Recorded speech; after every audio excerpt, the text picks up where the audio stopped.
আসন্ন সংসদ নির্বাচন আছে। সেই নির্বাচনে বিএনপির অবস্থা কি হবে, তাদের অবস্থান কি হবে, তাদের দলীয় যে পলিসি সেটা কেমন হবে, সে বিষয়গুলো নিয়ে একটু আলোচনা করা দরকার। আমরা গেল 5 তারিখ থেকে 5ই আগস্টের পর থেকে যদি নাকি বিএনপির সভা সমাবেশ, বক্তব্য, স্লোগান এগুলো শুনি, তাহলে মনে হবে যেন একটা আওয়ামী লীগের স্লোগান শুনছি, একজন আওয়ামী লীগের মানুষের বক্তব্য শুনছি।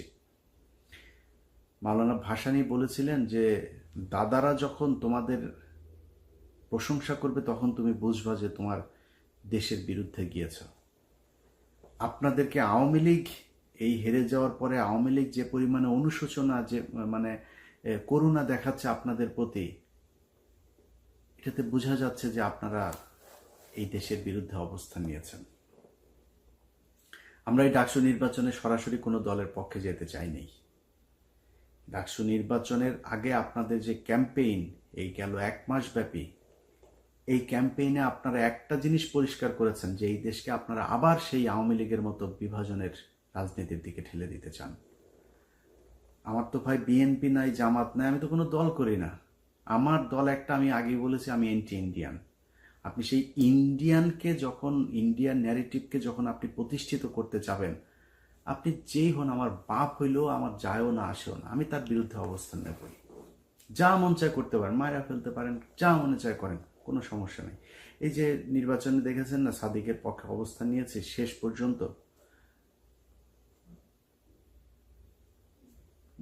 বলি, নির্বাচনটা শেষ হওয়ার পরে আজকে 4-5 দিন হলো, সাদিক কায়েম এখন পর্যন্ত 1 মিনিট সময় পায়নি আমার একটা কল দিতে। এখন আমার এই ভিডিওটা দেখার পরে হয়তো শিবিরের, জামাতের অনেকে তাকে হয়তো বলতে পারেন যে তুমি ইলিয়াসকে একটা কল দিতে পারতা। আমার সাদিক কায়েম যেই জায়গায় আছে, যেইটা করছে, আমি এটা পছন্দ করি। সাদিক কায়েমের জন্য আরও দোয়া থাকলো, সাদিক কায়েম আরও অনেক উপরে উঠা যাক। সাদিক কায়েম যেই কাজ করছে আমি তার ওই কাজে কোনো না কোনোভাবে সহায়তাই করব। কিন্তু এই পৃথিবীতে যতদিন বেঁচে থাকবো তার সাথে আমার জীবনে কোনোদিন কথা হবে না। তার দরজা আমার কাছে, আমি বিশাল প্রভাবশালী ক্ষমতাশালী কিছু না, কিন্তু তার দরজা আমার জন্য সারা জীবনের জন্য বন্ধ। আমি জামাতের কাছ থেকে টাকা পয়সা নিয়া, শিবিরের কাছ থেকে টাকা পয়সা নিয়া তারপরে পক্ষে কথা বলিনি। এটা আমার শরীরের, মানে আমার, এটা আমার রক্তের মধ্যে। আমি বললাম না যে আমার রক্তের গ্রুপ হচ্ছে ইন্ডিয়া নেগেটিভ। আমার শরীরে আগুন জ্বলতে থাকে এই যে মুক্তিযুদ্ধের পালছাল নিয়ে যখন কিনা কথাবার্তা বলে। এটা ইন্ডিয়া পাকিস্তানের যুদ্ধ, ইন্ডিয়া নিজে স্বীকার করেছে। পাকিস্তানিরা ইন্ডিয়ানদের হাতে লিখে দিয়ে গেছে, আমাদের ওখানে কারোর থাকতে দেওয়া হয় নাই, তারা জাতীয় সঙ্গীত বানিয়ে দিয়ে গেছে। এই ধন ফোন নিয়ে তারপরে আপনি বিশাল ফিরিতি ভালোবাসা ইস্যু করি আমি এই মুক্তিযুদ্ধের মধ্যে। এটা কোনো মুক্তিযুদ্ধ না, এটা ভারত পাকিস্তান যুদ্ধ আমাদের এক দেশ থেকে আরেক দেশের হাতে লিখে দিয়ে গিয়েছে। এই 25-24 যে 5ই আগস্ট, এটা হচ্ছে আমাদের বিজয় দিবস। আবার যদি সেই পিছনে যাইতে চান তাহলে বারবার আপনাদের বিরুদ্ধে অবস্থান নেব। এইখান থেকে বের হয়ে আসতে হবে। আপনারা নির্বাচনগুলো থেকে মনে করেছিলাম শেখার চেষ্টা করছেন। নির্বাচনের পরের আপনাদের বড় বড় নেতাদের কিছু বক্তব্য শুনলাম, শুনে যেটা মনে হলো যে আপনারা সামনের নির্বাচনে, আসন্ন নির্বাচনেও আমাদেরকে ঠেলে দিচ্ছেন জামাতের দিকে। যদি এটা হইতে থাকে, সুস্পষ্টভাবে বলে দিচ্ছি, আমরা ঠিক আবার সেখানে চলে যাব।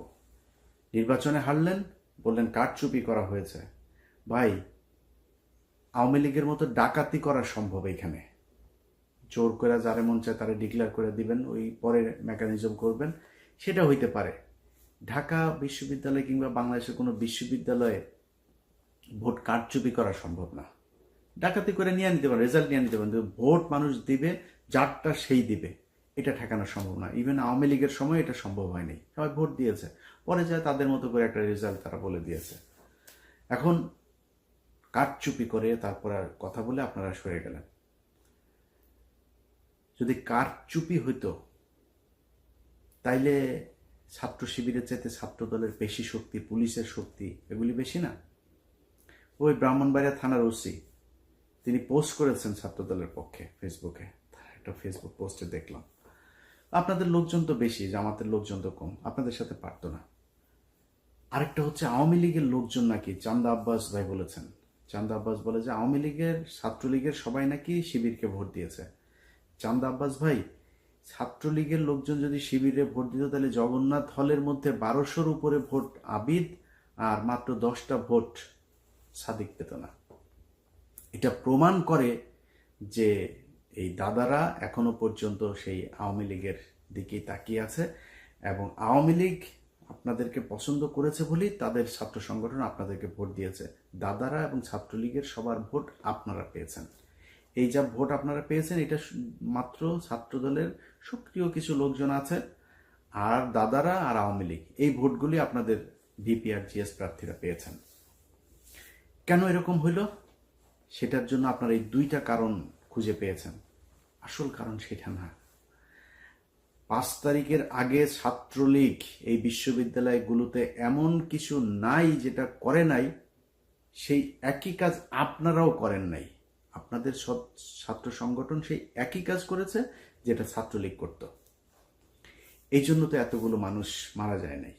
এই দেশের ছাত্র সমাজ, সাধারণ মানুষ আগের রাজনীতি সহ্য করবে না। ছাত্র শিবির কি করেছে?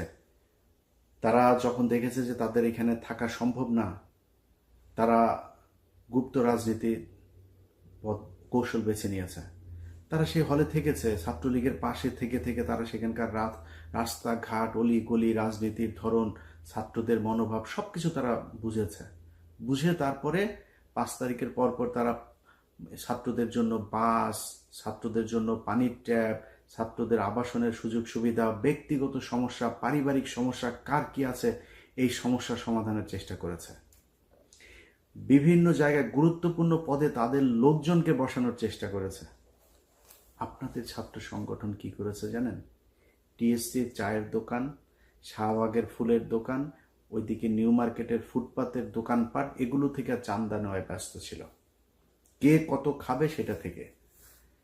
আপনাদের এই ছাত্রদেরকে দেখভালের জন্য আপনাদের যাকে দায়িত্ব দিয়েছেন মহামান্য তারেক রহমান সাহেব, তিনি এবং তিনার পুলিশ কর্মকর্তা স্ত্রী মিলে যে লুটপাট করেছে তারেক রহমান, আপনার সেই আগের আরেক গিয়াসউদ্দিন আল মামুন আপনার আশপাশে অনেকগুলো জড়ো হয়ে গিয়েছে।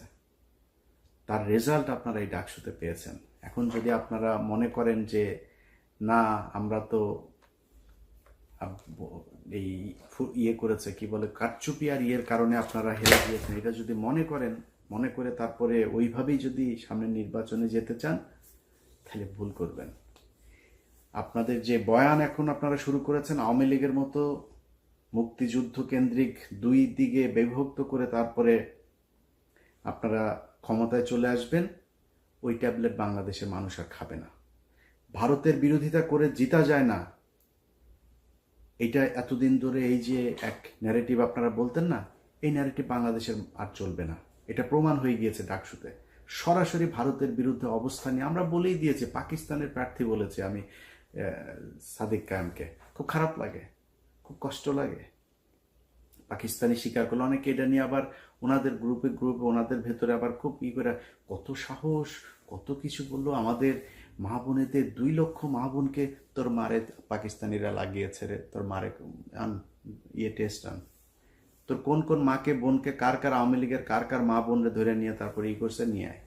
বাট তারপরে তর্কের খাতিরে করি বাঁচার জন্য। এখন আমি যদি বলি যে পাকিস্তানের মিলিটারিরা আমাদের মা বোনদেরকে ধর্ষণ করেছে, ধর্ষণ এই কথা যদি বলি তাহলে তো বাংলাদেশের সব জারজ। আমি তো এটা বলবো না, আমি এটা বিশ্বাসও করি না, আমি এটা জানিও না। তারপরেও কি বলি? জিতার জন্য বলি। আমার বাবা, আমার দাদা, আমার পূর্বপুরুষ সবাই রাজাকার ছিল। আমার বাবা দাদা চাচারা মিলে তোদের মা বোনদেরকে পাকিস্তানের ক্যাম্পে দিয়ে এসেছে, তোদের মা বোনদেরকে জিনিস প্রোটেকশন ছাড়া তারপর লাগিয়েছে, তোরা পয়দা হুয়া। এটা তো লস আছে, বলেন লস আছে? আমার বাপ রাজাকার থাকলে আমার ঘরে তো পাকিস্তানি আসে নাই। আমার বাপ তো আমার মারে নিয়ে দিয়ে আসবে না, তোর মারে নিয়ে দিয়ে আসে, তোদের মাদেরকে নিয়ে দিয়ে এসছে। লাভজনক যেটা সেটা তো বলবে, লাভ কে না বুঝে। আমি লাভজনক জায়গায় আছে। এই কারণে মাঝে মধ্যে বলি খুব খারাপ লাগে না, আরে বাবা পাকিস্তানি, আরে বেটা পাকিস্তানি, তুই যে মানুষের যে পাকিস্তানি রাজাকার বলিস, পাকিস্তানে যায় নাই কোনোদিন। পাকিস্তানের রাজাকার যাদের বলিস তারা যায় নাই, তোদের হিন্দুস্তানের রাজাকাররা সব এখন তাকে হিন্দুস্তানে আছে, সব ওইখানে গিয়ে আছে। সমস্যা হইলেই দৌড় দিয়া তোরা ওইখানে যাস সারা জীবন। তোরা হচ্ছে দাদাদের পয়দা।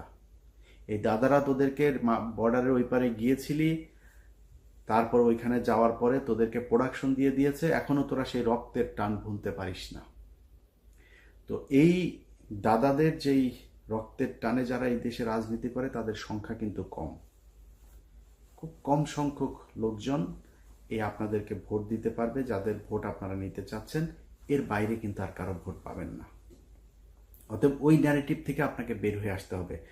বিএনপি যদি মনে করে যে শুধুমাত্র আমরা আওয়ামী লীগের মতো এই পলিসি খাটায় তারপরে নির্বাচনে গিয়ে পাশ করে আসব, তাহলে বিএনপিকে মাথায় রাখতে হবে তাদের অবস্থা, তাদের ভবিষ্যৎ এই আওয়ামী লীগের যা হয়েছে সেই রকমই হবে।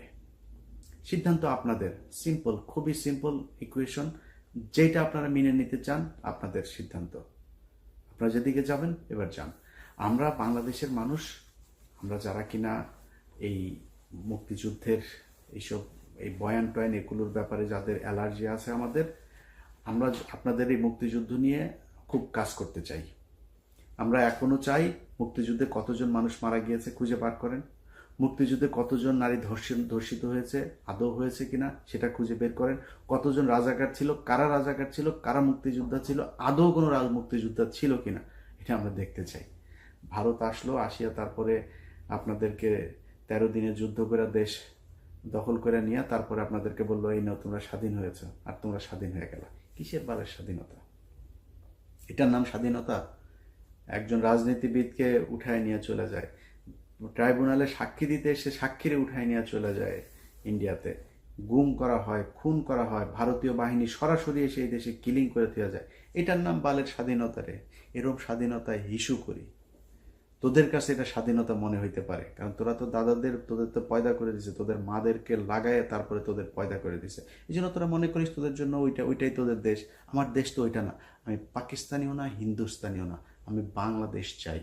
যেই কারণে বাংলাদেশের পক্ষে কথা বললি। কোনো দেশের, আমার যদি এখন কোনো সমস্যা হয়, জাপানের সাথে আমেরিকার সমস্যা ছিল না, জাপানের সাথে এখন সবচাইতে মিত্র দেশ হয়েছে জাপান। আর পাকিস্তানের সাথে আমার সমস্যা ছিল, পাকিস্তানের সাথে আমরা আলাদা হয়ে গিয়েছি। পাকিস্তানের কাছ থেকে আমার এখন সুবিধা পেলে আমি নিব, পাকিস্তান আমার কাছ থেকে সুবিধা পাইলে নিবে। পাকিস্তান আর বাংলাদেশ দুই দেশের মানুষ মিলেও যদি কান্নাকাটি করে তাও কোনোদিন এই দুই দেশ এক হবে না। এরা কথায় কথায় পাকিস্তানি, এসব গাঁজাখুরি আলাপ বন্ধ করতে হবে। আপনাদের মূল দল যেটা আছে সেই দলের ডাকসু তো গেলই, তো ছাত্রদল তো তাও সেইভাবে ঢাকা বিশ্ববিদ্যালয়ের পোলাপানের কাছ থেকে তো আর চান্দা টান্দা নিতে পারে না। কিন্তু জাতীয় নির্বাচনে আপনাদের মূল বয়স্ক শয়তান যেগুলো আছে সেগুলো তো ইয়েতে যাবে, ওই নির্বাচনে অংশ নিবে। তারা সারা বাংলাদেশে এমন এক চাঁদাবাজের রাজত্ব তৈরি করেছে, এগুলো আমরা বললে আপনাদের কাছে খারাপ লাগবে, আমাদেরকে মনে হবে আমরা পাকিস্তানের লোক বলে তারপরে ট্যাগ দেওয়ার চেষ্টা করবেন। বাট এই ডিজাস্টার আসার আগে কথাগুলি একটু মাথায় রাখেন। যারা 2 দিনের এখন বিএনপি দাবি করে চামচামো করে, তারা আপনাদের বিপদের দিনে থাকবে না। আমাদের মুখ থেকে কোনোদিন জিয়াউর রহমান, তারেক রহমান, খালেদা জিয়া, তাদেরকে না খারাপ সময় কোনোদিন খারাপ কথা বের হয়নি, তাদের মুখ থেকে বের হয়েছে। নাকে খত দিয়েছে, খত দিয়ে আওয়ামী লীগে যুক্ত হয়েছে আবার, আমরা যাইনি। আজকে যারা দৌড় দিয়ে গিয়ে চেয়ার নিয়ে বসেছে তারা দেশে যাইতো, আসতো, বিদেশে থেকেও তাদের সমস্যা হয়নি।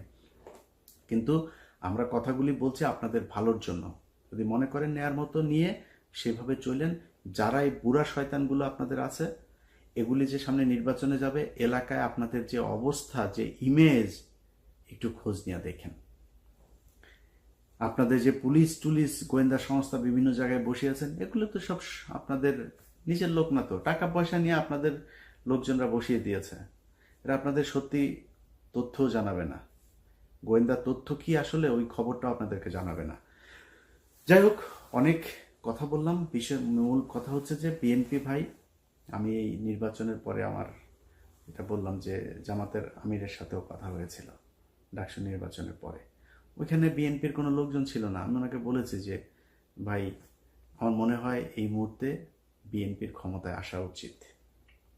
আমি ডাকসুতে আপনাদের পাশে ছিলাম, কিন্তু আমি জাতীয় নির্বাচনে আমি এখনও চাই বিএনপি ক্ষমতায় আসুক। কারণ এই যে একটা যেই সময়টা যাচ্ছে, এই সময়টাতে আন্তর্জাতিক বিশ্ব যেন আমাদেরকে ইসলামী কোনো ট্যাগ দিতে না পারে, এটার জন্য আমাদেরকে আসা উচিত। বিএনপির ক্ষমতায় আসুক, বিএনপি ভুলভাল করবে 5 বছর পরে, তারপর জামাত ক্ষমতায় আসুক, এই 5 বছরে বাংলাদেশ গুছিয়ে নেবে, এটা আমার বিশ্বাস। যে কারণে তাদের একটু ধৈর্য ধরে আমি বলেছি যে আপনারা, আমি চাই যে বিএনপি কে আসবে সেটা বাংলাদেশের মানুষ ডিসাইড করবে, এটা আমার কিছু না। কিন্তু আমার যদি এখন বিএনপি যদি মনে করে যে আমাদের মতো করে চলবে, তাহলে বিএনপির পক্ষে থাকবো। আর যদি বিএনপি মনে করে সেই আওয়ামী লীগের মতো ইন্ডিয়ার কথা শুনে তারপরে ক্ষমতায় আসবে, ভাই ইন্ডিয়ার বিরুদ্ধে যায় ক্ষমতায় আসা যায় না, এই কথা এখন আর বাংলাদেশের মানুষ খেলবে না। আপনাদেরও বিশ্বাস করা উচিত। অতএব আপনারা ফিরে আসেন, ফিরে এসে তারপরে জনগণ যেটা চায় সেটা মেনে নেন, জনগণের মতো করে চলেন, জনগণের ভোট অবশ্যই আপনারা পাবেন। আবারও বলছি, সামনের নির্বাচনে আমরা চাই বিএনপি সঠিক পথে থাকুক এবং বিএনপি নির্বাচিত হয়ে এই দেশের রাষ্ট্রীয় ক্ষমতায় আসুক। আল্লাহ হাফেজ।